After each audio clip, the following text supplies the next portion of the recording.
Hi everybody, welcome back to another video on the Plant Prayer channel. Today I'm going to take you through how I make my favorite vegan chili. So for this recipe, it's super simple.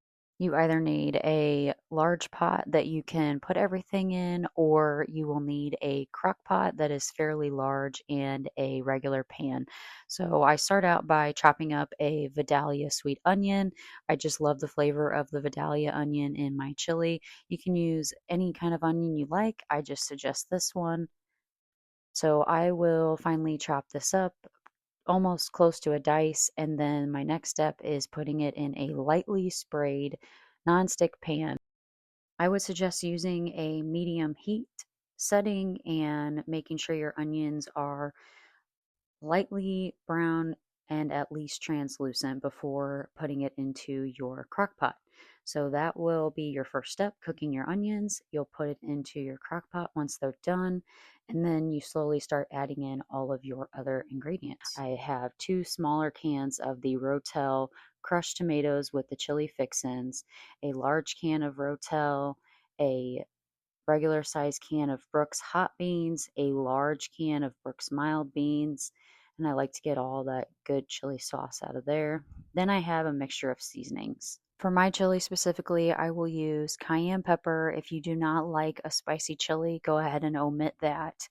Paprika, chili powder, salt, cumin, and I also will add cocoa unsweetened powder to my chili recipe. It's actually something that I've picked up over the last couple years of trying to deepen the flavor of my recipes.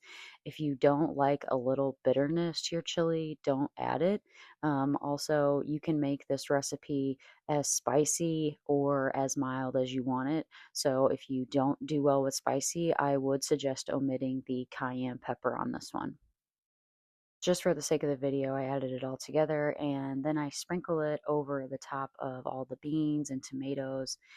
I also like to add 3 to 4 crushed garlic cloves. Now, this isn't fresh garlic, this is minced garlic that I've already put through my garlic press.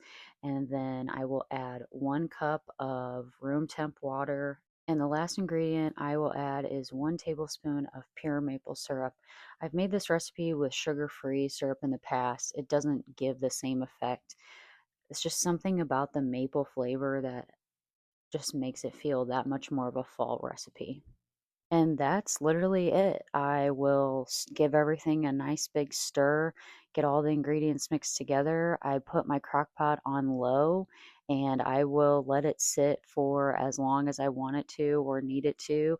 I would suggest at least an hour and no more than 3 hours on low. Just make sure that you're stirring it, and you don't want to burn the bottom of your chili.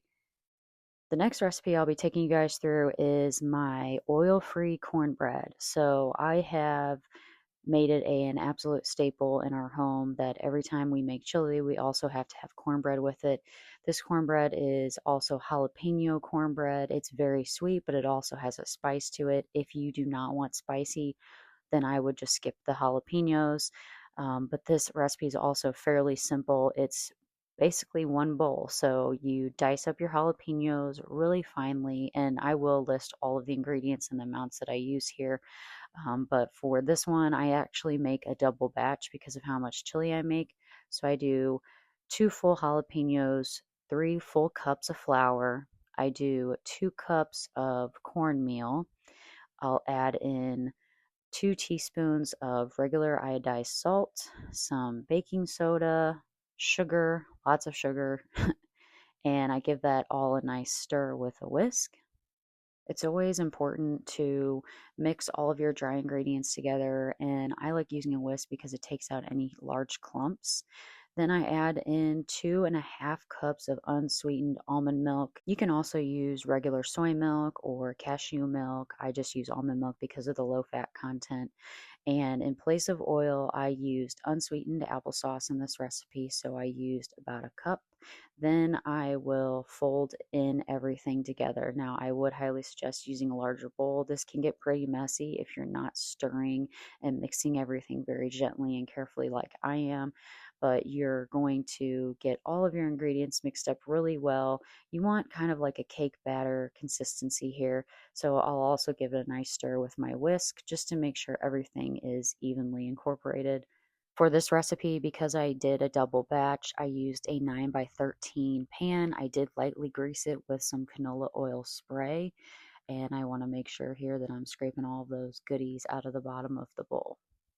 You will also cook this cornbread at 350 degrees for roughly 35 to 45 minutes. It just depends on your oven. Basically, once you can stick a toothpick, or I like to use a wooden chopstick in my recipes, and it comes out clean, then you're good to go. And here's the final results. I also thought it would be fun to show you how I assembled mine. So I will put a piece of cornbread in my bowl. I'll put a nice piece on the outside, and I will pour chili over the top. This recipe easily makes about 6 to 8 meals, depending on if you're sharing it. If you guys like this video, please comment below what your favorite fall recipe is that you like to make, and don't forget to like the video. Thanks so much for watching. Bye!